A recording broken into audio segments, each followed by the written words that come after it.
हैं, तो उनको भी पता है मैं कैसे खेती करता हूँ, तो उनको भी ज़रूरी नहीं है। तो ये रिक्वायरमेंट तभी आता है जब आप दूर की मार्केट में जाते हो, मान लीजिए उत्तराखंड से कुछ दिल्ली आ रहा है, तो दिल्ली के ग्राहक को पता नहीं होगा कि उत्तराखंड के किसान क्या कर रहे हैं। तो बेसिकली आप जब खेत से जितना दूर जाएँगे, आपका मार्केट खेत से जितना दूर रहेगा, उतना आपको सर्टिफ़िकेशन की ज़रूरत पड़ती है। तो बेसिकली जब कस्टमर और कंज़्यूमर किसान को नहीं जानता है, तब कोई सर्टिफ़िकेट किसी प्रमाणीकरण की ज़रूरत पड़ती है। तो ये स पहला सवाल तो यही है कि अगर सर्टिफ़िकेशन करा रहे हैं, तो क्यों करा रहे हैं? वो इसलिए था ग्राहक को एक तरीके का थोड़ा बहुत विश्वास आता है, नहीं तो ऑर्गेनिक पे काफ़ी ट्रस्ट भी कम है ग्राहक में। उनको लगता है कि रेट बढ़ाने के चक्कर में लोग ऑर्गेनिक का नाम डाल देते हैं। तो इस वजह से सर्टिफ़िकेशन की ज़रूरत पड़ने लगी और अभी 2017 में लगभग अभी 3 साल होने को आए हैं। 1 जून 2020 इस साल को 3 साल हो जाएगा। तो जो एफएसएसएआई है, food safety standards authority of India, उन्होंने एक नियम निकाला कि अगर कोई भी चीज, कोई भी ब्रांडेड और पैकेज चीज के लेबलिंग में ऑर्गेनिक शब्द लिखा गया है, अगर जैविक शब्द का इस्तेमाल हो रहा है, तो सर्टिफिकेशन जरूरी है। तो हो सकता है कि मैं मान लीजिए हल्दी उगा रहा हूँ और मेरा हल्दी ऑर्गेनिक है, बट जब तक मेरे पास सर्टिफिकेट नहीं है, मैं पैकेट पे ऑर्गेनिक लिख नहीं सकता हूँ, ऑर्गेनिक होने के बावजूद। तो अभी 2017 से ये नियम आया है कि जब तक आप सर्टिफाइड नहीं हो, तब तक आप पैकेट पे ऑर्गेनिक नहीं लिख सकते, ऑर्गेनिक होने के बावजूद। तो ये एक और वजह है कि सर्टिफिकेशन की ज़रूरत आजकल है, क्योंकि अगर आपका ऑर्गेनिक है और ऑर्गेनिक क्लेम करना चाहते हैं, तो कानून के हिसाब से भी जो नियम है, नियम यही कहता है कि सर्टिफिकेशन की ज़रूरत है। तो मैं आगे बढ़ते जाऊँगा, अगर किसी को कोई सवाल है तो वहीं पे भी रोक सकते हैं या बाद में भी सवाल-जवाब तो बाद में भी कर सकते हैं, बट कहीं अगर मान लीजिए इस स्लाइड पे, इस पॉइंट पे कहीं पे भी कोई सवाल हो, तो वहाँ पे भी आप रोक सकते हैं। तो सर्टिफिकेशन के बेसिकली 2 तरीके हैं ब्रॉडली। पहला तरीका है थर्ड पार्टी सर्टिफिकेशन यानी त्रिपक्षीय प्रमाणीकरण। तो जो रोशन जी जिस सर्टिफिकेशन की बात कर रहे थे, जो उनका और टी गार्डन्स में हुआ है दार्जिलिंग में, वो है थर्ड पार्टी सर्टिफिकेशन। तो इसका मतलब क्या है? थर्ड पार्टी मतलब पहला पार्टी हो गया किसान और दूसरा पक्ष हो गया ग्राहक। तो थर्ड पार्टी मतलब ना किसान ना ग्राहक, किसी तीसरे संस्था से कोई व्यक्ति किसान के खेत में जाएगा और वो व्यक्ति तय करेगा कि वो किसान का वास्तव में जैविक है कि नहीं, उनको सर्टिफिकेशन मिल सकता है या नहीं मिल सकता है। तो इसको इसलिए इसको थर्ड पार्टी सर्टिफिकेशन कहते हैं, क्योंकि पहला पार्टी किसान, दूसरा पार्टी ग्राहक, तो ना किसान ना ग्राहक, इसलिए थर्ड पार्टी।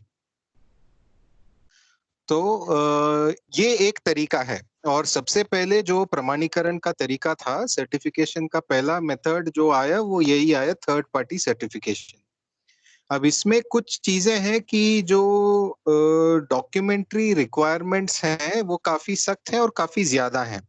एक तो वो है और दूसरा जो सर्टिफिकेशन जब शुरू हुआ, तो ये एक्सपोर्ट मार्केट के लिए ओरिजिनली शुरू हुआ था। तो मान लीजिए दार्जिलिंग का चाय जो रोशन जी के यहाँ से चाय बन रहा है, अगर सर्टिफाई होके यूके एक्सपोर्ट हो रहा है, दूसरे विदेशी कंट्री में जा रहा है, तो वहाँ के ग्राहक को गारंटी चाहिए था कि भाई ये आप ऑर्गेनिक कह रहे हैं तो वास्तव में जैविक है कि नहीं।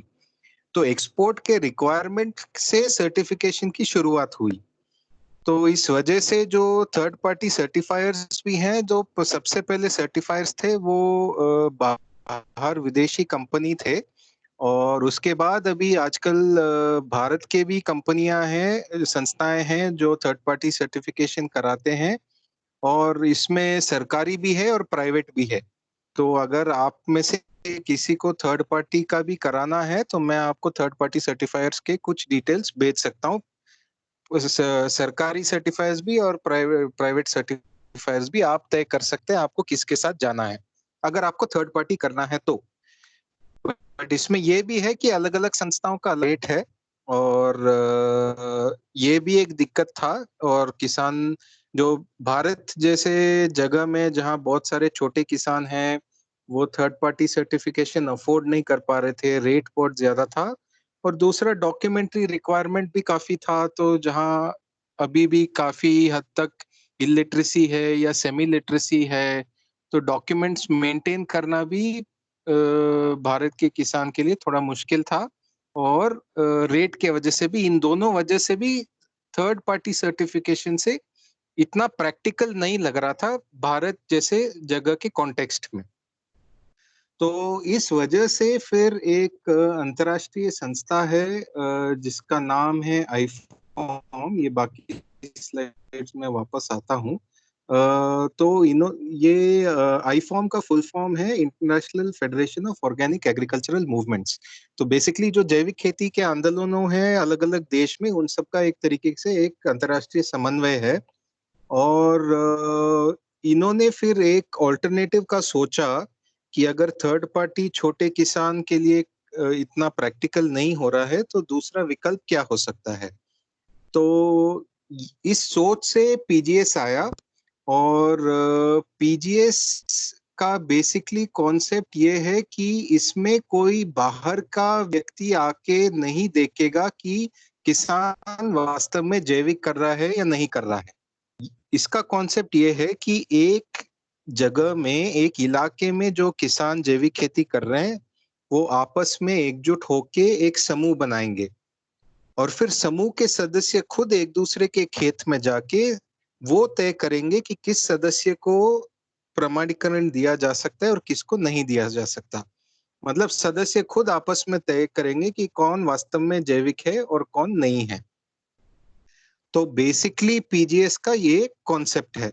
तो पार्टिसिपेटरी गारंटी सिस्टम मतलब सहभागी गारंटी प्रणाली और इसमें समूह बनाना होता है और समूह के सदस्य खुद आपस में तय करते हैं कि किसको मिल सकता है, किसको नहीं मिल सकता है। अब इसमें गारंटी शब्द है तो गारंटी का मतलब क्या है? मान लीजिए कि आप कहीं किसी बैंक में अगर लोन लेते हैं, तो कई बार बैंक पूछता है कि भाई इस लोन का गारंटी कौन दे रहा है? तो मान लीजिए कि मैंने कोई लोन ले लिया और जब बैंक मुझे पूछता है कि किसी वजह से अगर मैं लोन चुका नहीं पाता हूँ, तो इसका गारंटी कौन दे रहा है? तो अगर मैं मान लीजिए मैं बोलता हूँ कि अंशुमन दा इसका गारंटी दे रहे हैं, तो इसका मतलब क्या है कि अगर मैं लोन नहीं चुका पाता हूँ, तो फिर बैंक अंशुमन दा को पूछेगा कि मैं मान लीजिए मैंने 10,000 लिया और मैंने 10,000 नहीं चुका है, तो बैंक अंशुमन दा को बोलेगा कि आप 10,000 चुकाओ। तो गारंटी का मतलब ये है कि अगर किसी वजह से कहीं कुछ चूक हुई तो जो गारंटी दे रहा है उसको वो भुगतना पड़ेगा उसके नतीजे। तो इसमें भी गारंटी का यही है। तो मान लीजिए कि आपस में एक समूह में मान लीजिए मैं एक समूह में हूँ और किसी वजह से जाने अनजाने में मेरे खेत में कुछ केमिकल आ गया, रसायन आ गया और मैंने समूह के सदस्य को नहीं बताया और समूह के सदस्य भी पकड़ नहीं पाए मुझे। तो हुआ ये कि मेरे खेत में रसायन था, लेकिन मैंने नहीं बताया, समूह के सदस्य भी पकड़ नहीं पाए, तो उन्होंने तय कर दिया कि भाई मेरा ऑर्गेनिक है। तो बाद में जब सैंपल टेस्ट होता है, रैंडमली सैंपल चेकिंग होता है, तो अगर सैंपल जब चेक होता है तो पता चलता है कि मेरा जो फसल है इसमें से तो कुछ केमिकल निकल के आया। तो अब इसका मतलब क्या है? क्योंकि जो बाकी सदस्य मेरा गारंटी दे रहे थे, मेरा तो जाएगा ही, मेरा सर्टिफिकेशन तो जा ही सकता है। बाकी जो और सदस्य भी ग्रुप में थे, उनका भी सर्टिफिकेट जा सकता है, उनको भी सर्टिफिकेशन नहीं मिलेगा क्योंकि वो मेरा गारंटी दे रहे थे। तो इसमें जो गारंटी शब्द है उसका मतलब ये है कि अगर एक समूह के एक किसान से भी अगर कहीं भूल-चूक हुआ, तो बाकी सदस्य को भी इसका नतीजा भुगतना पड़ सकता है। तो ये इसमें जो गारंटी शब्द है इसका मतलब ये है। तो अभी तक कोई सवाल है? सबको सुनाई दे रहा है ना? हाँ, एकदम। एक सवाल मेरा ये है कि फार्मर्स जो है सीड्स बाहर से लाते हैं हाँ विच जी। Are chemical treated sometime, yes. खासकर वेजिटेबल सीड्स जो हैं हाँ जी, हाँ जी। मोस्ट ऑफ द टाइम वो ट्रीटमेंट किया हुआ सीड्स है। हाँ जी। तो उसको अगर उससे जो प्रोड्यूस होता है वो ऑर्गेनिक मानेंगे या नहीं मानेंगे? हाँ, तो इसके जो डिटेल में जब जाएंगे तो इसके कुछ स्टैंडर्ड्स हैं। तो राइट। क्या ऑर्गेनिक माना जाता है, क्या ऑर्गेनिक नहीं माना जाता है, तो जो स्टैंडर्ड्स हैं वो थर्ड पार्टी और पीजीएस दोनों के लिए एक ही स्टैंडर्ड है। और ओके। स्टैंडर्ड ये कहता है कि जहां तक हो सकता है बीज देसी होना चाहिए और केमिकल से ट्रीटेड नहीं होना चाहिए, जहां तक हो सकता है। जी। बट कई जगह में देसी बीज आते नहीं हैं और इस वजह से बाजार से खरीदना पड़ता है। और जब बाजार से खरीदते हैं तो वो केमिकली ट्रीटेड होता है। तो ऐसे जब ऐसे बीज होता है तो फिर इसको हम कहते हैं कि या तो आप इसको गौमूत्र में धोइए या कुछ करके थोड़ा देसी इसको ट्रीटमेंट करके जहां तक हो सकता है इसका जो केमिकल है उसको निकाल के उसके बाद इसको बोएं जहां तक हो सकता है। बट अगर संभव नहीं है तो प्रेफरेंस तो ऑब्वियसली फर्स्ट प्रेफरेंस तो देसी बीज का है। बट अगर किसी वजह से नहीं मिल रहा है तो हाइब्रिड भी चलेगा बीज के लिए। बट जीएम तो बिल्कुल मना है, साफ साफ मना है। एंड जीएम ट्रीट करने के बाद भी ऑर्गेनिक नहीं माना जाएगा। तो बीटी कॉटन का तो चांस ही नहीं है। और आजकल मस्टर्ड और ब्रिंजॉल वगैरह भी कभी कभी मिल जाता है इलीगली मार्केट में बीज। तो वो भी ऑर्गेनिक किसी भी तरीके से ऑर्गेनिक सर्टिफाई नहीं किया जा सकता है। बाकी हाइब्रिड का प्रेफरेंस कम है और जहां तक हो सकता है हाइब्रिड अवॉइड कीजिए। जी। बट अगर और कोई ऑप्शन नहीं है तो हाइब्रिड चलेगा। नहीं, यहाँ पर जो वेजिटेबल ग्रोवर्स हैं तो हम्म। यहाँ देसी बीज हर चीज का नहीं है उनके पास। मैक्सिमम तो देसी रखते हैं, लेकिन हम्म। जैसे आपने कहा ब्रिंजल है हाँ। और ये आपके कैप्सिकम है, हम्म। इसके सीड्स वो बाजार से खरीदते हैं और वो शायद ट्रीटेड होंगे, केमिकली ट्रीटेड होंगे। नहीं, बाजार से है तो मोस्टली ट्रीटेड ही होंगे। जी। तो जहां तक हो सकता है उसको अवॉइड कीजिए। और अगर राइट। अवॉइड नहीं किया जा सकता है तो उसको गौमूत्र से और बाकी चीज से जहां तक हो सकता है उसका फिर खरीदने के बाद देसी ट्रीटमेंट करके फिर उसको बोइए जहां तक हो सकता है।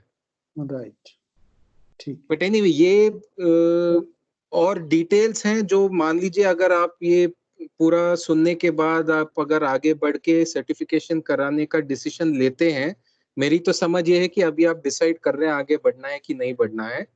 तो राइट। अगर आगे बढ़ना है तो ये बहुत सारे डिटेल्स है जो और डिटेल ट्रेनिंग में हम कवर कर सकते हैं। तो अभी मोटा मोटा कॉन्सेप्ट को ज्यादा समझे और ये डिटेल्स तो अगर आप आगे बढ़ना चाहते हैं तो ये डिटेल्स और फिर क्योंकि डिटेल्स बहुत सारे हैं तो अगर डिटेल में जाने लगेंगे तो शायद समय कम पड़ सकता है। जी जी। ठीक है।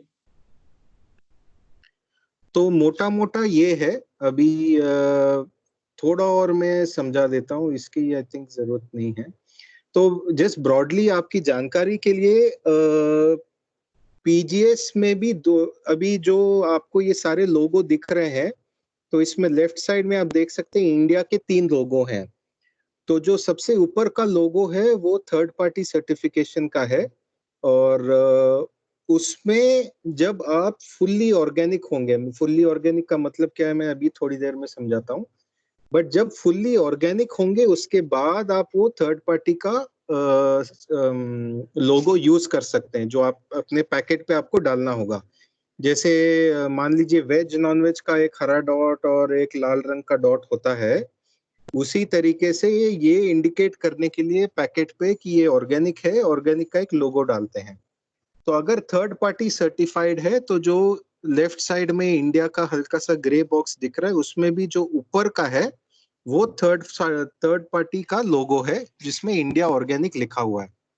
तो ये इंडिया ऑर्गेनिक लोगो आप जब फुल्ली सर्टिफाइड होंगे, फुल्ली ऑर्गेनिक होंगे तभी आपको मिलेगा।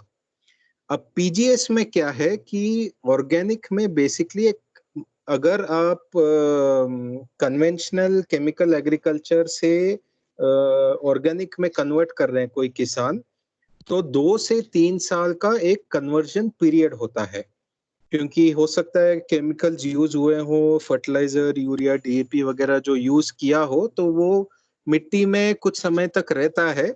तो मान लीजिए कि मैंने इस रबी सीजन तक मैं केमिकल डाल रहा था और अगले खरीफ से मैं केमिकल डालना छोड़ देता हूँ, तो अगले खरीफ से मुझे फुल्ली ऑर्गेनिक या पूर्ण जैविक नहीं माना जाएगा। तो वो क्योंकि थोड़ा समय दिया जाएगा कि मिट्टी में जितना रसायन है वो सब थोड़ा लीच हो जाए, निकल जाए। तो इसके लिए एक अंतराल होता है, एक कन्वर्जन पीरियड होता है। अब कन्वर्जन पीरियड 2 से 3 साल होता है। अगर आप सीजनल क्रॉप ले रहे हैं तो कम से कम 2 साल का होना चाहिए।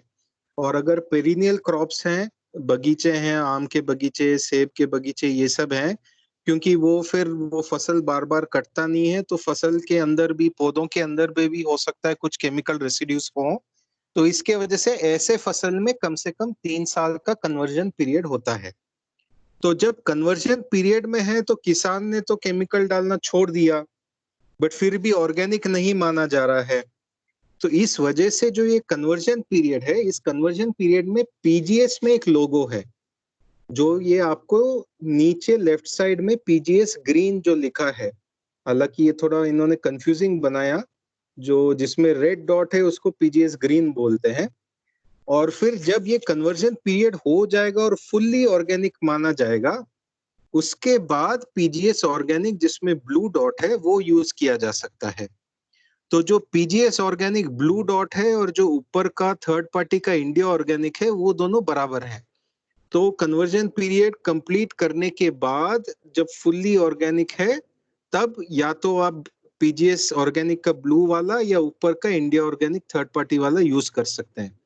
थर्ड पार्टी में कन्वर्जन के समय पे कोई लोगो नहीं है। तो किसान को मान लीजिए कन्वर्जन पीरियड में कोई रिकॉग्निशन चाहिए और उनको ग्राहक को साबित करना है कि हाँ मैंने केमिकल डालना छोड़ दिया है, तो उसके लिए थर्ड पार्टी में फिलहाल कोई रिकॉग्निशन का सिस्टम नहीं है, लेकिन पीजीएस में है, जिसको पीजीएस ग्रीन बोलते हैं। तो पीजीएस ग्रीन का लोगो किसान यूज कर सकता है कन्वर्जन पीरियड में। और बाकी जो लेबल्स हैं वो दुनिया में कुछ और जो जैसे इंडिया, यूएस में यूएसडीए का ऑर्गेनिक सर्टिफिकेशन है, जापान का है, यूरोप ईयू का है, यूरोपियन यूनियन, और वैसे अलग अलग जगह के ऐसे कुछ लोगोस हैं।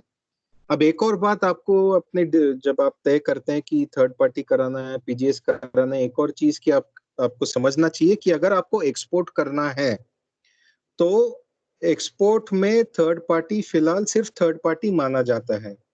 पीजीएस सर्टिफिकेशन आपको अगर एक्सपोर्ट करना है तो पीजीएस सर्टिफिकेशन फिलहाल रिकॉग्नाइज्ड नहीं है। तो डोमेस्टिक मार्केट्स में अगर आपको सिर्फ इंडिया में अपना सेल करना है तो पीजीएस चलेगा और थर्ड पार्टी भी चलेगा, मतलब दोनों चलते हैं इंडिया के अंदर। लेकिन अगर एक्सपोर्ट करना है तो पीजीएस नहीं चलेगा, ओनली थर्ड पार्टी चलेगा। ठीक है जी, आगे बढ़ूं, इसमें कोई सवाल है? May I add one thing? Yes yes yes yes yes तो यस। एक है पहले ये जो आईफोम की बात बोल रहे थे, by the way IFOAM is also this project is supported by IFOAM actually. ओ अच्छा अच्छा तो अच्छा, ओके। तो एनीवे, तो आईफोम का जो बात बोल रहे थे कि the standard is basically initiated by IFOAM. तो आईफोम ही बहुत दिन तक चला रहा था, पर दिस अभी जो सिस्टम में हम धीरे धीरे जा रहे हैं, that is approved by the government of India. तो ये जो PGS India organic, PGS green, ये जो बोल रहे हैं, this is from the government. तो अभी दोनों सिस्टम ही है हमारे पास, मतलब आईफोम वाला पीजीएस भी है, that is run by PGS organic council of India, PGSOCI. But अभी धीरे धीरे सारे के सारे लोग is getting on to the government platform, क्योंकि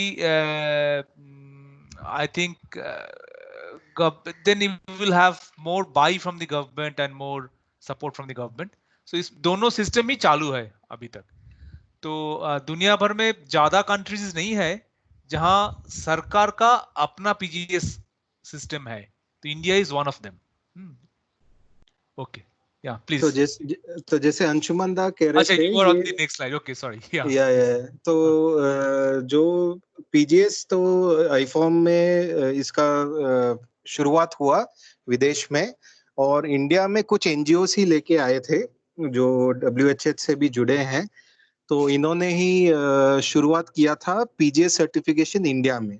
और ये जो संस्था जो इन्होंने शुरू किया सर्टिफिकेशन के लिए, उसका नाम है पीजीएस ऑर्गेनिक काउंसिल या पीजीएस ओसी। तो पीजीएस ओसी 2006 से काम शुरू किया था पीजीएस सर्टिफिकेशन पे। तो इनका भी एक अलग लोगो है, जो तो मैंने पहले 3 लोगो दिखाया, एक चौथा लोगो भी है पीजीएस ओसी का। लेकिन अभी जो मैं एफएसएसएआई का भी बात कर रहा था, तो जो अगर आपको ऑर्गेनिक शब्द अपने पैकेट पे लिखना है, तो एफएसएसएआई के हिसाब से आपको या तो थर्ड पार्टी सर्टिफिकेशन लेना है या पीजीएस इंडिया का लेना है। तो पीजीएस इंडिया सरकार द्वारा चलाया गया पीजीएस सर्टिफिकेशन है। तो government of India runs this and government of India recognizes this also। तो सरकारी सर्टिफिकेशन सिस्टम है और एफएसएसएआई इसको मानती है अगर आपको अपने पैकेट पे ऑर्गेनिक शब्द लिखना है। फिलहाल पीजीएसओसी का एफएसएसएआई ने फिलहाल एक्सेप्ट नहीं किया है। तो अगर आपका पीजीएसओसी का भी सर्टिफिकेशन है, तब भी एज ऑफ नाउ एफएसएसएआई ने आपको ऑर्गेनिक शब्द लिखने से अलाउ नहीं किया है, मतलब फिलहाल मना है। बट अभी पीजीएसओसी और एफएसएसएआई का कुछ बात चल रहा है, हो सकता है ये आगे बदल जाए। बट फिलहाल जो नियम है इसके हिसाब से या तो आपको पीजीएस इंडिया जो सरकार चलाती है या थर्ड पार्टी सर्टिफिकेशन लेना होगा। तो ये है। And third party system, actually ये जो थर्ड पार्टी सिस्टम जो चलाती है, ये मिनिस्ट्री ऑफ एग्रीकल्चर नहीं, ये एक्चुअली मिनिस्ट्री ऑफ कॉमर्स चलाती है। और मिनिस्ट्री ऑफ कॉमर्स में जो संस्था है वो है एपीडा, जिसका फुल फॉर्म है agricultural and processed food products export development authority. तो जैसे आप दे सकते हैं, ये बेसिकली एक्सपोर्ट के लिए शुरू हुआ था, और इसी वजह से जो थर्ड पार्टी सर्टिफिकेशन सिस्टम चलाने वाला संस्था भी जो एक्सपोर्ट का पे काम करता है, वही थर्ड पार्टी का सिस्टम चलाता है। और थर्ड पार्टी में एक ट्रेसनेट सिस्टम है, बट अभी इसमें उतना डिटेल में नहीं जा रहा हूँ कि ये ट्रेसनेट क्या है।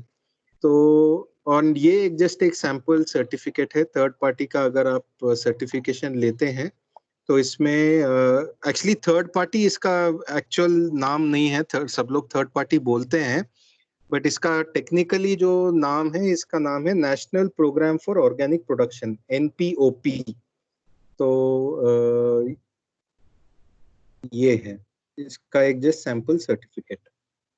एंड ये तो हमने कर दिया। एंड पीजीएस एक्चुअली इंडिया में सबसे ज्यादा पीजीएस सर्टिफाइड किसान हैं ऑल ओवर द वर्ल्ड। अगर आप देखें तो एरिया वाइज तो और देशों में है, but certified number of producers अगर आप देखेंगे तो वो इंडिया में सबसे ज्यादा है PGS certified producers. And that is because जैसे अंशुमन दा कह रहे थे कि यहाँ एक सरकार द्वारा चलाया हुआ पीजीएस सर्टिफिकेशन सिस्टम है, इसलिए रीच काफी ज्यादा है और की संख्या में है पीजीएस किसान फिलहाल सिस्टम में। और ये ओसी और इंडिया का तो मैंने बात कर दिया।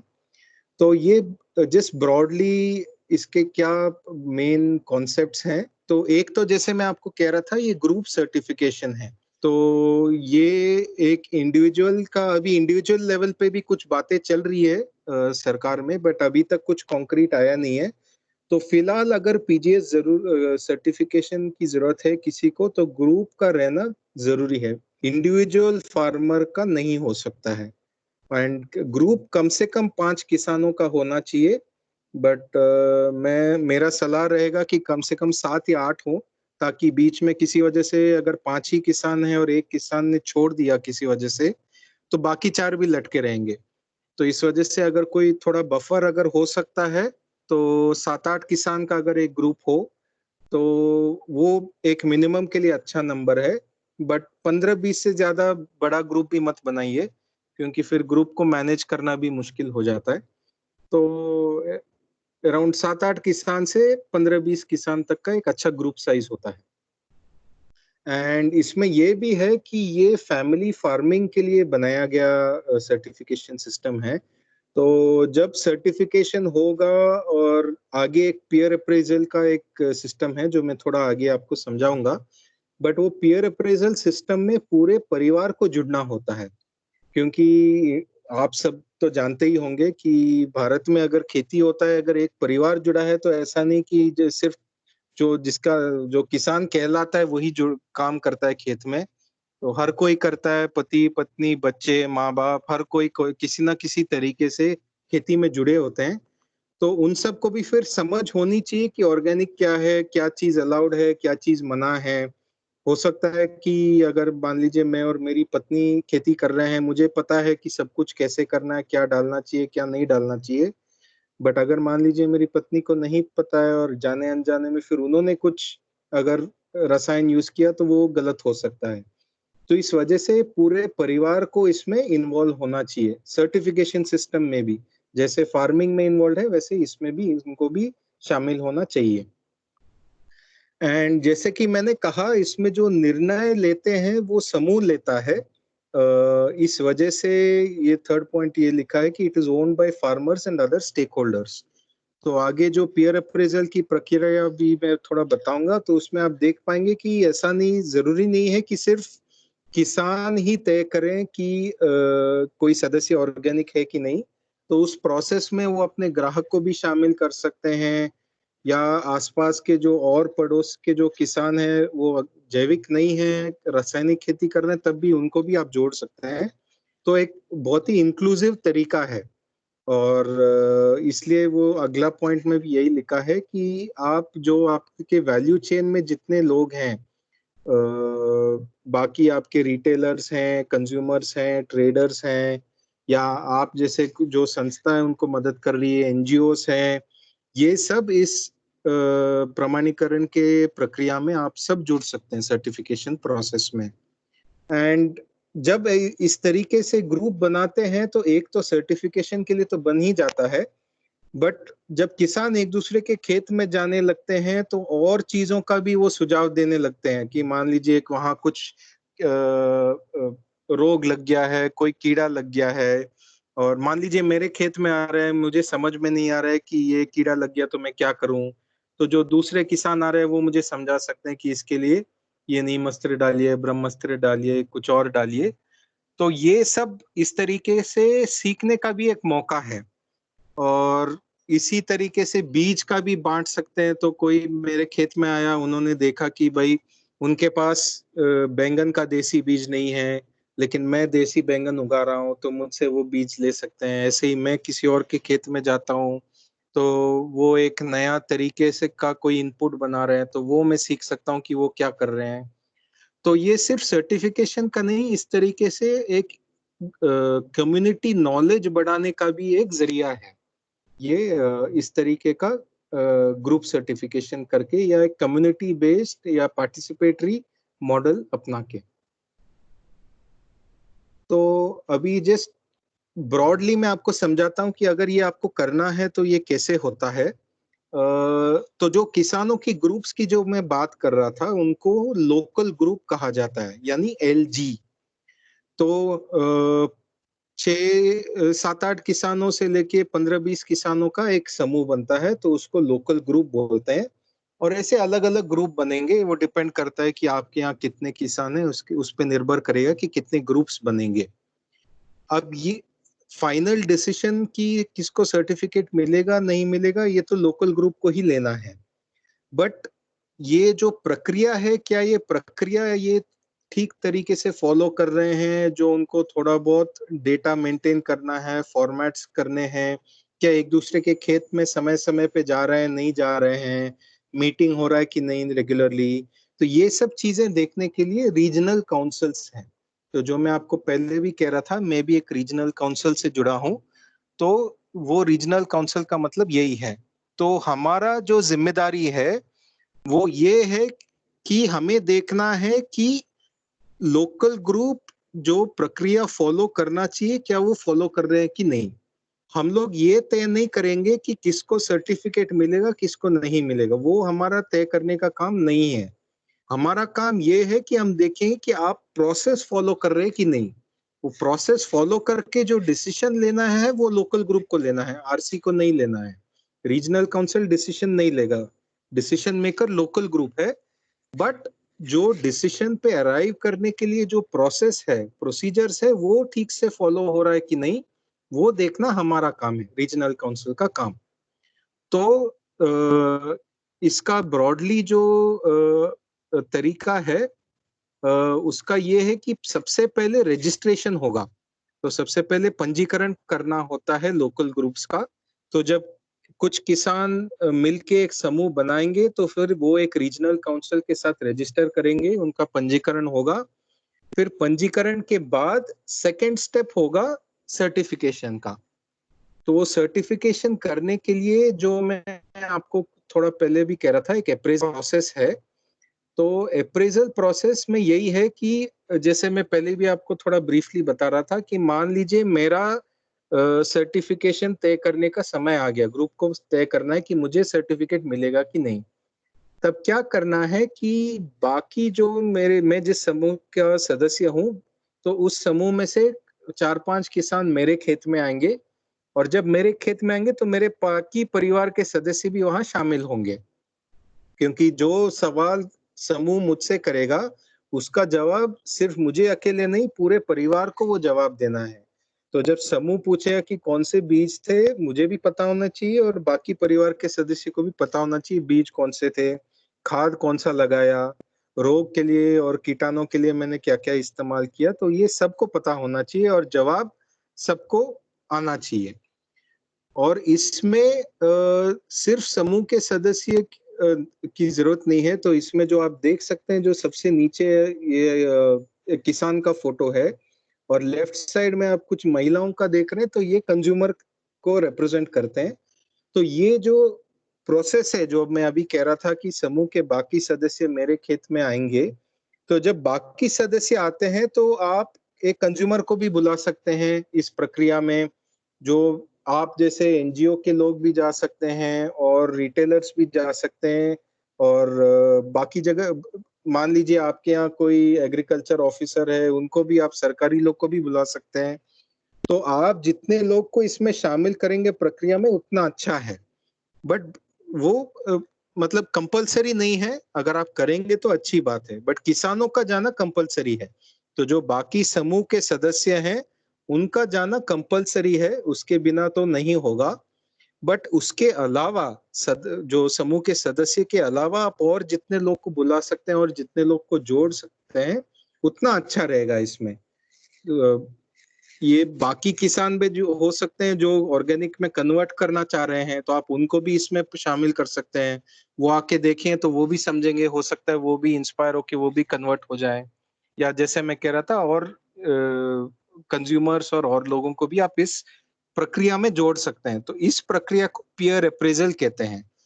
तो क्योंकि बाकी पीयर्स जो हैं किसान के, जो उनके आपस में जो साथ में खेती कर रहे हैं, तो वो आके अप्रेजल कर रहे हैं, तो इसलिए इसको पीयर अप्रेजल कहते हैं। तो ये पीयर अप्रेजल में क्या क्या देखना है, उसके लिए एक फॉर्मेट है। तो उसमें मैं इतनी डिटेल में नहीं जाऊंगा कि वो फॉर्मेट वगैरह क्या है, अभी उसमें नहीं जाऊंगा। लेकिन कुछ चीजें हैं जो आपको देखना है जब खेत में जाते हैं, और कुछ सवाल पूछने होते हैं कि जैसे कौन सा बीज है, क्या खाद डाला, कौन सा अगर कुछ रोग और कीटाणु से बचाने के लिए कुछ यूज किया है तो वो क्या यूज किया है। ये सब चीजें कुछ सवाल हैं, तो वो फॉर्मेट पूरा उसके हिसाब से आपको खेत में जाके ये सब देखना होता है। तो ये सब करने के बाद आपको ये पीजीएस में, तो पीजीएस इंडिया में सब कुछ ऑनलाइन है। तो पंजीकरण के लिए भी आपको डेटा, एक पीजीएस पोर्टल है, पीजीएस इंडिया का वेबसाइट है, उसमें एंट्री करके आपका रजिस्ट्रेशन भी उसके थ्रू होगा।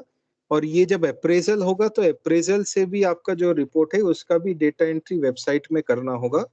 और वेबसाइट के जरिए हमारे पास आता है, रीजनल काउंसिल के पास आता है, और वहां से फिर हम ओके करते हैं, और फिर वहीं से आपका सर्टिफिकेट भी जनरेट होता है।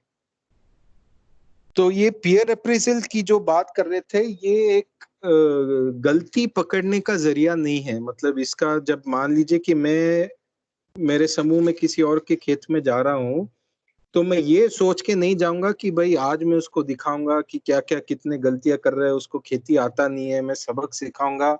इस तरीके से नहीं जाना चाहिए। तो पीयर अप्रेजल एक इस एटीट्यूड से जाना चाहिए कि मैं खुद भी सीखूंगा और लोगों भी सीखेंगे इससे। तो एक कैपेसिटी बिल्डिंग टाइप का एक्सरसाइज देखना चाहिए और ये फॉल्ट फाइंडिंग का एक्सरसाइज नहीं है। एंड इसमें तो बेसिकली ये आइडिया ये है कि आप जितना ट्रांसपेरेंट हो सकते हैं, जितने लोगों को इसमें आप शामिल कर सकते हैं, उतना विश्वास बढ़ेगा आपके ऊपर। तो अगर मान लीजिए कि आप रानीखेत में कर रहे हैं और मान लीजिए कोई बड़ा ग्राहक है आपका, कोई रिटेलर है देहरादून में, तो जब आप ये अप्रेजल कर रहे हैं, अगर आप वो रिटेलर को भी शामिल करेंगे तो उनको फिर और विश्वास होगा आपके प्रोडक्ट के ऊपर। फिर वो जब ग्राहक से बात करेगा तो वो भी उतनी विश्वास से बात करेगा और वो प्रैक्टिकली ग्राहक को कहानियां बता सकता है। वो कह सकता है कि मैं उस खेत में गया था और मैंने देखा कि वहाँ ऐसा है वैसा है। तो उनको भी फिर मार्केटिंग में आगे उनको भी उतनी सुविधा होती है। एंड पूरे जो वैल्यू चेन है सब में जितना ट्रांसपेरेंसी होता है उतना ही विश्वास भी इसमें बढ़ता है। एंड अप्रेजल में जो आप सब मिलके एक साथ डॉक्यूमेंटेशन वगैरह करते हैं, तो जैसे कि आप देख रहे हैं कुछ फोटोज हैं, तो उसमें क्या है कि आपको एक लैंड का जो खेत है उसका एक नक्शा भी बनाना होता है। तो आप देख सकते हैं कि सब आपस में मिलके नक्शा कैसे बना रहे हैं एक खेत का। और जो नक्शा भी बना रहे हैं उसमें जहाँ कुछ पेड़ वगैरह हैं वहां उन्होंने पत्थर रख दिया। तो इस तरीके से आप कर सकते हैं। इसमें ऐसा कुछ नहीं है कि एक ही तरीके से करना है। आप अपना क्रिएटिविटी यूज कर सकते हैं। वहाँ लोकल जो भी आपका सर्कमस्टेंसेस है, वहाँ जो सिचुएशन है उसके हिसाब से आप इसको ये फ्लेक्सिबल है, आप इसको अडेप्ट कर सकते हैं एंड अपने तरीके से इसको आप अपना सकते हैं और यूज कर सकते हैं। तो अभी तक कोई सवाल?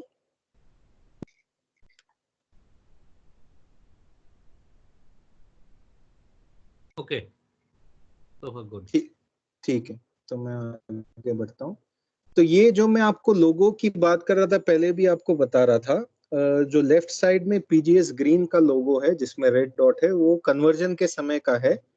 एंड राइट साइड में आप दो लोगो देख सकते हैं। एक तो आपको ऑलरेडी पहले दिखाया था, पीजीएस इंडिया ऑर्गेनिक, जो ब्लू डॉट वाला है। एंड एक और है जो जैविक भारत का लोगो है। तो जैविक भारत का लोगो ये एक्चुअली एफएसएसएआई का लोगो है। तो अगर जब आपका फुल्ली ऑर्गेनिक हो जाएगा कन्वर्जन पीरियड के बाद, तब आप ये जैविक भारत लोगो भी लगा सकते हैं। तो basically PGS India ministry of agriculture चलाती है। जैसे थर्ड पार्टी का मिनिस्ट्री ऑफ कॉमर्स चलाती है, वैसे PGS India ministry of agriculture चलाती है। And FSSAI ministry of health के अंडर आता है। तो ये जैविक भारत का बेसिकली कॉन्सेप्ट ये था कि मार्केट में बहुत सारे लोगो आ गए थे ऑर्गेनिक के लिए। आप देख सकते हैं पीजीएस इंडिया में ही दो लोगो हैं, एक थर्ड पार्टी का तीसरा लोगो है। फिर कई जगह जब लोग सर्टिफिकेशन कराते हैं तो यूएसडी का भी कराते हैं और ईयू का भी कराते हैं, अलग अलग जगह का करा के वो फिर सारे लोगो डालने लगे। तो कस्टमर्स भी कंफ्यूज हो गए कि भाई कौन सा ऑर्गेनिक है, यूएसडीए वाला ऑर्गेनिक माने, थर्ड पार्टी वाला माने, पीजीएस वाला माने। एक पैकेट में ये है, दूसरे पैकेट में वो है। तो इसलिए कंज्यूमर्स के लिए बहुत कंफ्यूजिंग था। तो ये कंफ्यूजन दूर करने के लिए एफएसएसएआई ने एक अलग से लोगो बनाया कि भाई जो ऑर्गेनिक है, आप बाकी जितने लोगो है वो तो आप लगाओ, लेकिन ये जरूर डालिए। तो इस वजह से अभी कंज्यूमर को एक ही लोगो ढूंढना है, जैविक भारत का लोगो। और अगर जैविक भारत लोगो है तो फिर कंज्यूमर को आश्वासन है कि भाई ये ऑर्गेनिक है। तो इस वजह से जब फुल्ली ऑर्गेनिक हो जाएगा तब आप ये जैविक भारत का लोगो भी डाल सकते हैं।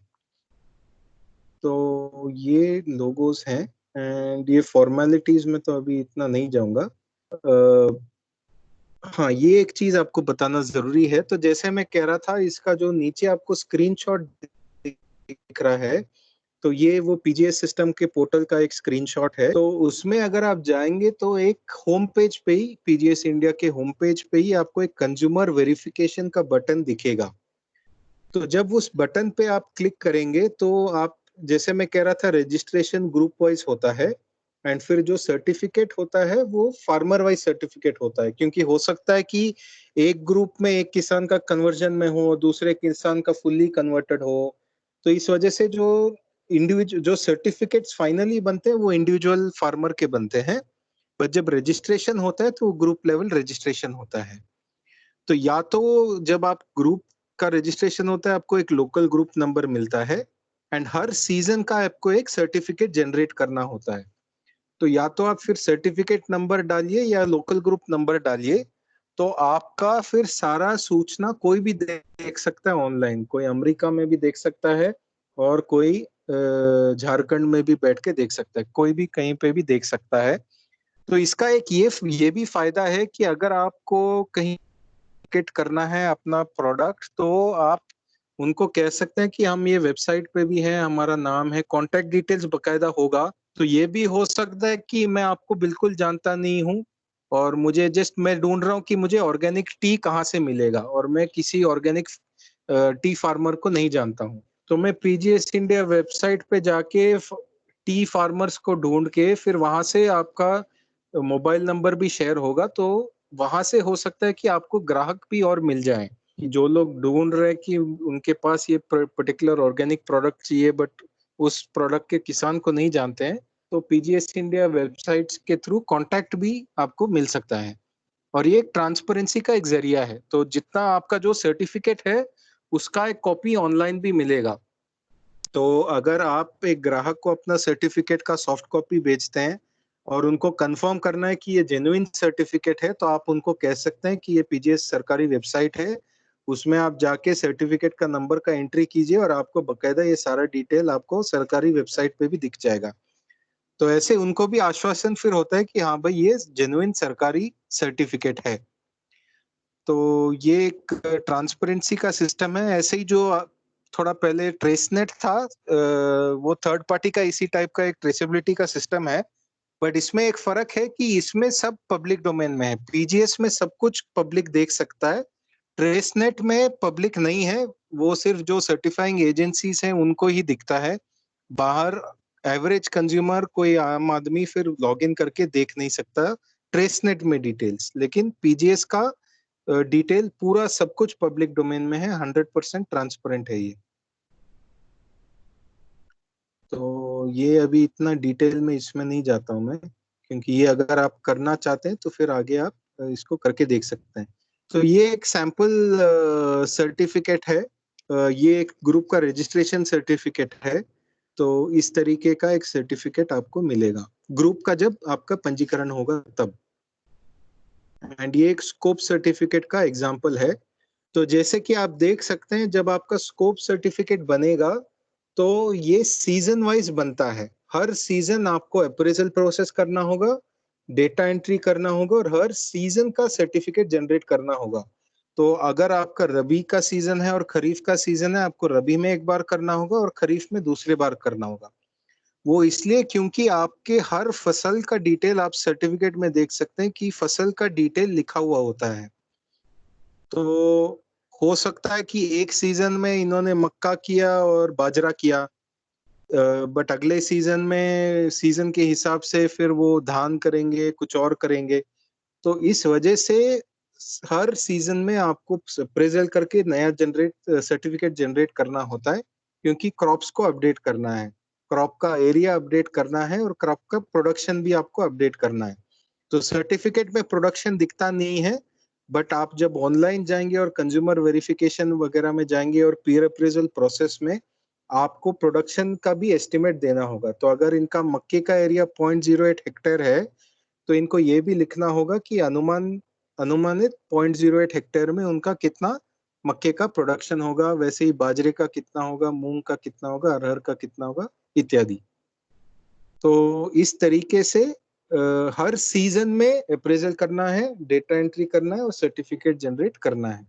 अगर आपका साल में एक ही सीजन है, अगर आम की खेती कर रहे हैं, सेब की खेती कर रहे हैं, तो साल में एक ही बार फसल है तो आप एक ही बार कीजिए। लेकिन अगर आपका बहुत सारे आप फसल ले रहे हैं, 2 सीजन है, 3 सीजन है, तो फिर आपको 2 या 3 बार ये पूरा प्रक्रिया आपको करना होगा।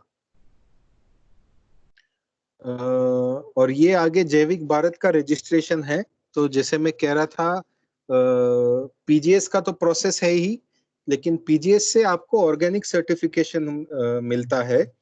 बट अलग से जब भी आप कोई फूड प्रोडक्ट का मार्केटिंग करते हैं, तो एफएसएसएआई के साथ भी आपको रजिस्टर करना है। जैसे कि मैं कह रहा था, FSSAI food safety standards authority of India, तो आपको एक एफएसएसएआई नंबर भी मिलेगा।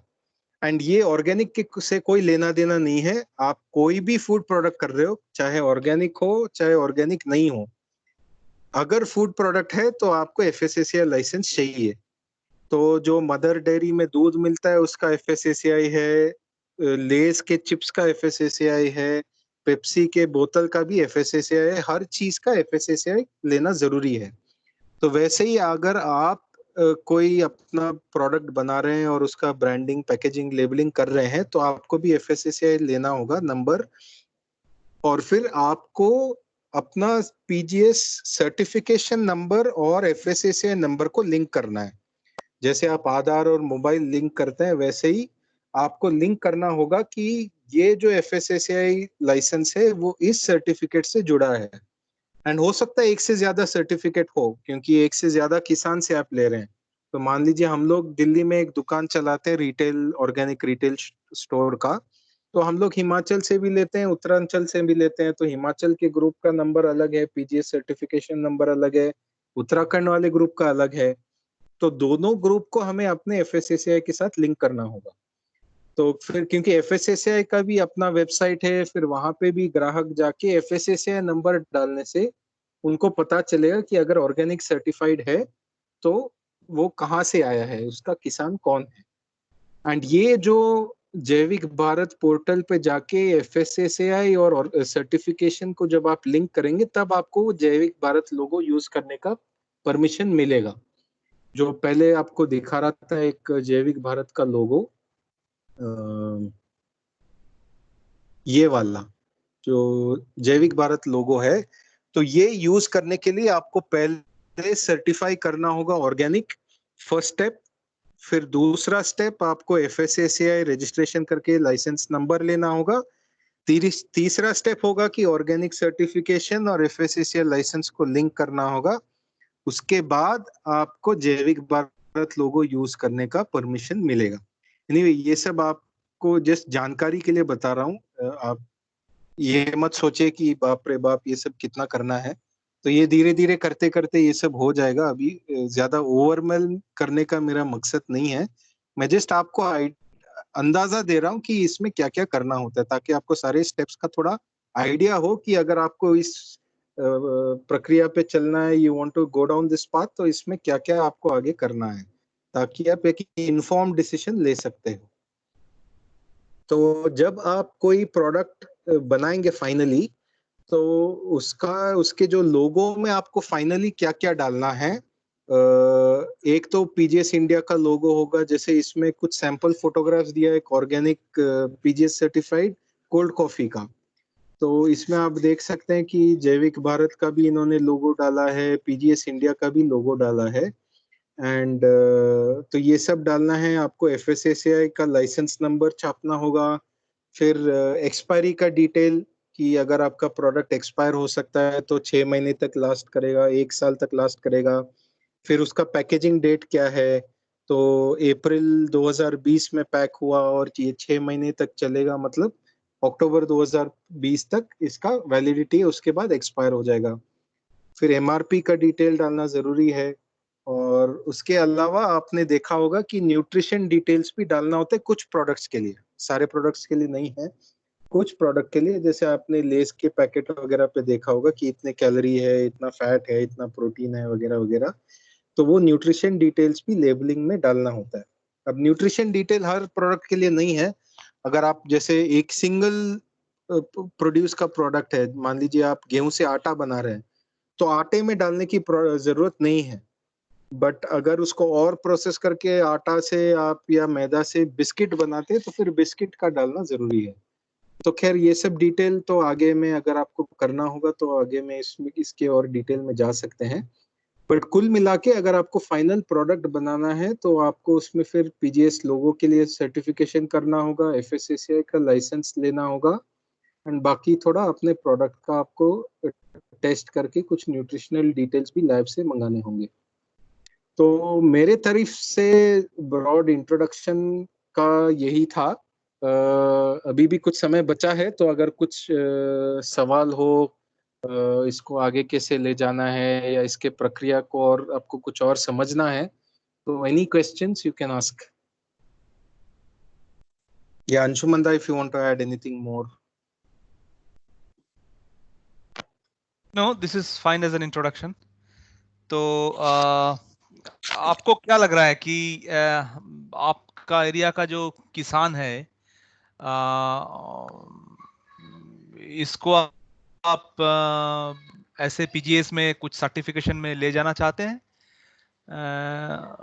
और ये एक सवाल है, पर इससे पहले का सवाल है कि जो प्रोसेस जो है पीजीएस का, तो नचिकेत ने बहुत सिंपली बताने की कोशिश किया। तो प्रोसेस क्या है और पीजीएस क्या है, इनको लेकर कुछ सवाल है क्या? कि पोटेंशियल प्रॉब्लम क्या देख रहे हैं आप? आप अपने जगह के हिसाब से अगर सोचेंगे तो आपके एरिया में पोटेंशियल प्रॉब्लम क्या हो सकता है to be registered as a PGS farmer? Can I ask a question? Please, Anshuman? please. Yeah. Please. This is about the problems and all. Really, I have not thought about. It was really very nice knowing about PGS. A question in Nachiket ji se about the FSSAI number. So, is हाँ it जी। the license which we have to take for that, the certification from them? Is that for the processed foods only, or for the, like, if we are, say, we are producing black soybean or anything like that? So for the cereals or pulses, do we need to take the FSSAI number there also?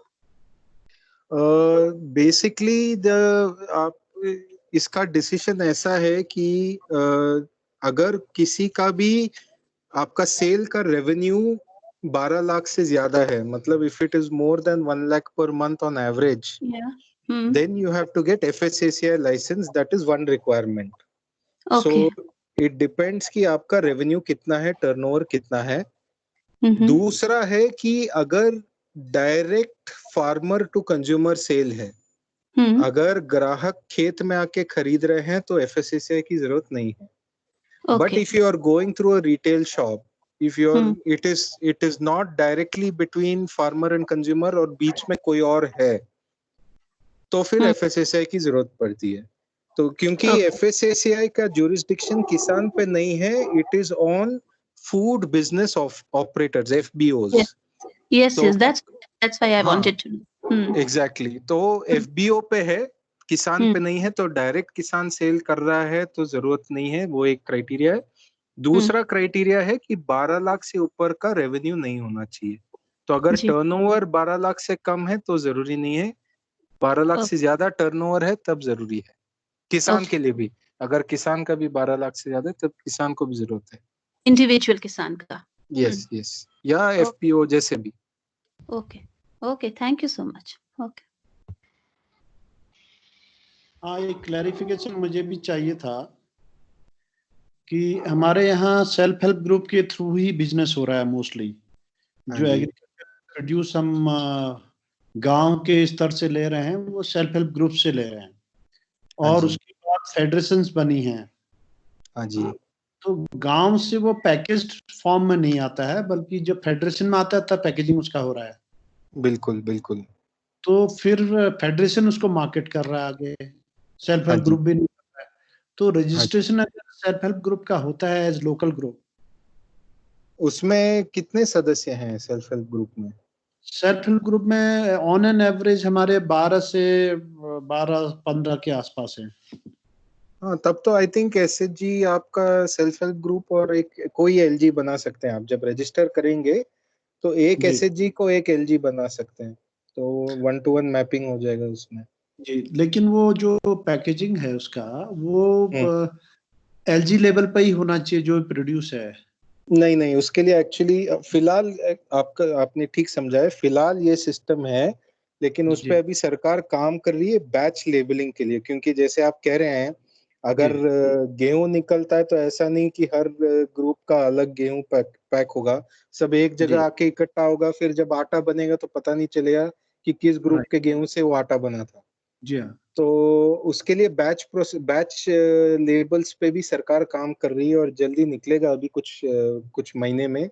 अभी ये corona की वजह से सब थोड़ा delay हो रहा है, बट प्रिसाइसली इसी के लिए अभी बैच लेबलिंग पे भी काम कर रही है। तो आपका फिर फेडरेशन का एक आईडी बन जाएगा, और वो फेडरेशन आईडी पे ये सारे एसएचजी या एलजी का आईडी उसमें लिंक हो जाएगा। तो एक जब बैच बनेगा तो पता चलेगा कि इस बैच में इन लोकल ग्रुप का माल उसमें है।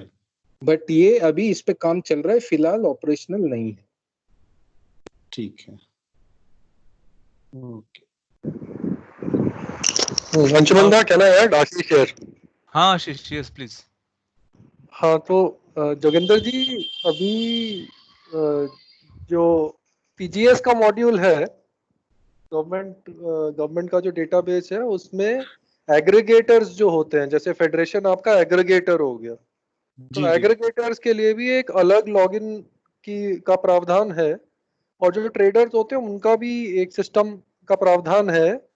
जो पीजीएस की सिस्टम में घुसता रहेगा तो वो अपने आप को लिंक करता चला जाएगा एलजीज के साथ, ताकि जो फाइनल कंज्यूमर है उसके लिए ट्रांसपेरेंसी और ट्रेसेबिलिटी रहे। तो ये सारे जो मॉड्यूल्स हैं ये पीजीएस के डेटाबेस में है। तो नचिकेत ने जो आपको अभी पीजीएस का डेटाबेस के बारे में बताया है, उसके अलावा मार्केटिंग का एक और पोर्टल है, government of India ministry of agriculture MSTC का, उसको जैविक खेती का पोर्टल कहते हैं। वो भी पीजीएस के पोर्टल के साथ लिंक्ड है, और वहां पे भी आप अपना जो भी प्रोड्यूस है फार्मर्स का उसको पोस्ट कर सकते हो। वहां से आपको बायर्स मिलने की उम्मीद है और वहां से भी ट्रेडिंग हो सकती है। बट ये जो पूरा लूप नचिकेत ने बताया है वो इस तरीके से है कि आपको at any point in time जो भी एंड मार्केट है आपकी, जो भी फाइनल ग्राहक है, वहां तक पहुंचने के लिए क्या क्या चीजें करनी है और किस किस लेवल पे करनी है उसका ओवरऑल बताया। अगर किसान पीजीएस का सर्टिफिकेट लेके लोकली ही बेच रहा है, मान के चलो, जो ग्राहक है वो लोकल आसपास के गांव में है या आसपास के शहर में है, नैनीताल में हो गया या पौड़ी में हो गया कहीं पे, तो तब उनको फिर वो एफएसएसएआई वगैरह के जो मानक हैं या उसकी जो पंजीकरण वगैरह, उसकी जरूरत नहीं है, वो स्वतंत्र है बेचने के लिए। Okay, right, thank you. और कुछ सवाल किसी का? अंशुमन, शैलेश हियर। हाँ हाँ हाँ शैलेश, यस प्लीज। और एवरीवन, कनेक्शन देर से हुआ, तो मेरा एक क्वेश्चन था कि अगर कोई कम्युनिटी और कोई फार्मिंग ग्रुप जो ऑलरेडी सर्टिफाइड ऑर्गेनिक होगा तो उसमें हम पीजीएस लागू कर सकते हैं?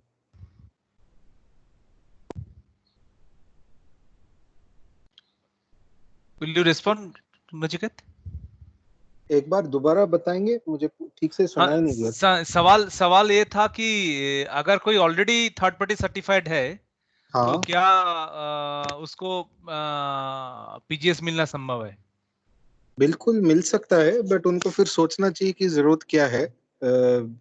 करने में तो कोई दिक्कत ही नहीं है, बट उनके लिए एक्स्ट्रा एफर्ट होगा। बट उनको अगर थर्ड पार्टी छोड़ के पीजीएस आना है तो वो बिल्कुल कर सकते हैं। थर्ड पार्टी के ऊपर पीजीएस का भी कराना है वो भी कर सकते हैं, डेफिनेटली। एंड वो कन्वर्जन पीरियड वगैरह भी फिर कम किया जा सकता है, क्योंकि ऑलरेडी सर्टिफाइड इससे आ रहे हैं, तो उनको फिर रुकना नहीं पड़ेगा कन्वर्जन पीरियड के लिए। हाँ, तो ये पैरेलल हो सकता है, एक साइड में पीजीएस और एक साइड में थर्ड पार्टी वाला सर्टिफिकेशन हो सकता है। बिल्कुल बिल्कुल बिल्कुल। Thank you so much, thank you.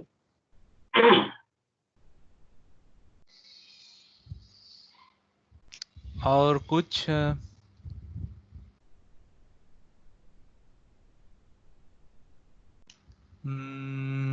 नहीं लग रहा है और किसी का सवाल नहीं है।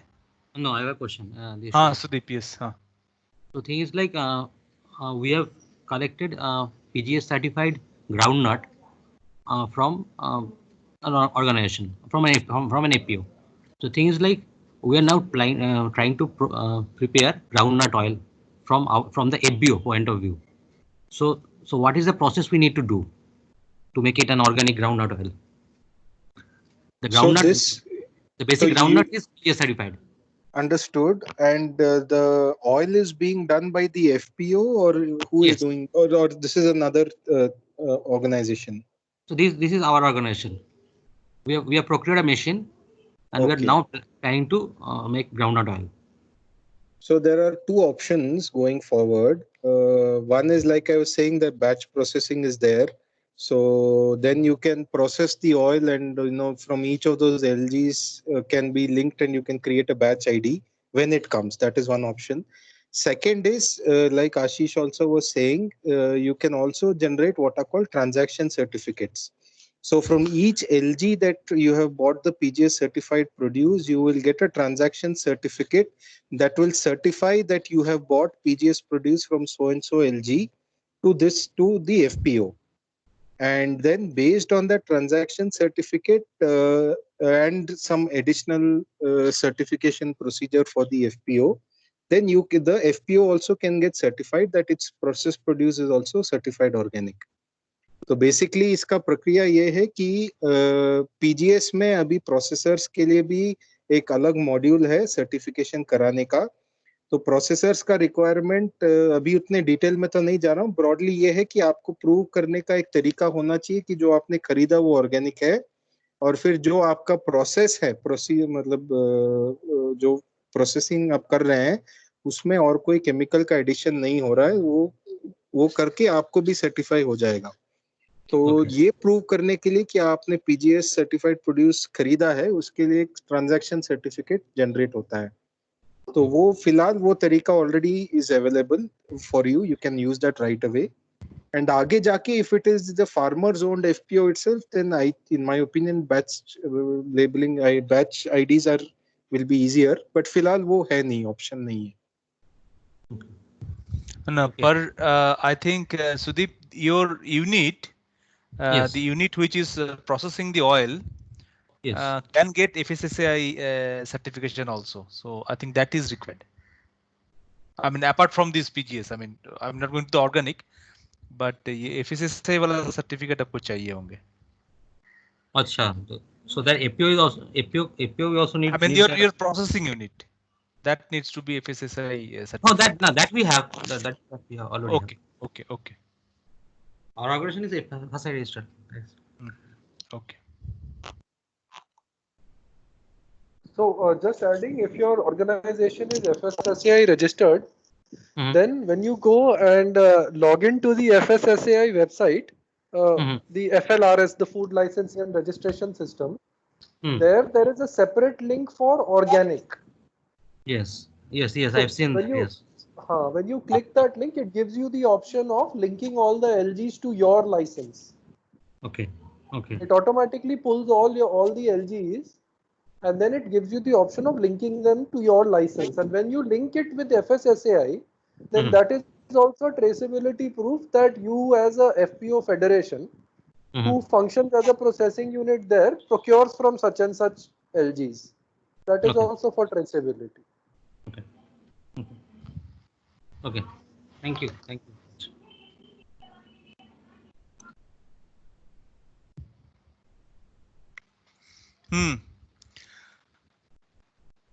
तो मेरे ख्याल से I think do you have any question? I don't think so. Okay. So from behalf of the group, Nachiket, thank you so much for the wonderful presentation. And अगर आप ये presentation share कर सकते हैं तो I will also share this with the group. Yes. I will share the contacts of Nachiket that is there already in the presentation. So if you want to go forward with PGS certification and all this, so we can always link him up, and I think from the project also, we'll be able to support you if you want to go for PGS. So Yes, I'm there. yeah, so that is one. And the second thing is like as you know, you also have a kind of a umbrella marketing kind of a framework or network, where I mean we basically link PGS certified product with the market called Bhumika. So you can gradually also be looped to that network as well. Yes. So hope something will come up from you all, and we'll be able to involve organic way of life in future. ठीक है? Nachiket, you want to share something else? Last No, word? that's it. No, that's it. Thank you everyone. Thank you very much. Nachiket, I may contact you later on. I'll get your contact from your presentation. So Sure. I'll seek your guidance for getting ourselves registered in PGS. Sure. Great. Sure. Thank you. Thank you. Great. Okay, Thank you, thank you. everyone. Thank you. And this recording will be available for you if you want to share this forward to someone else. Okay. Okay. Thanks. Bye. Okay. Thanks. Bye. Thank you, Anji. Bye, Nachiket. Thank you. Bye, everyone. Thank you. Thank you. Bye bye.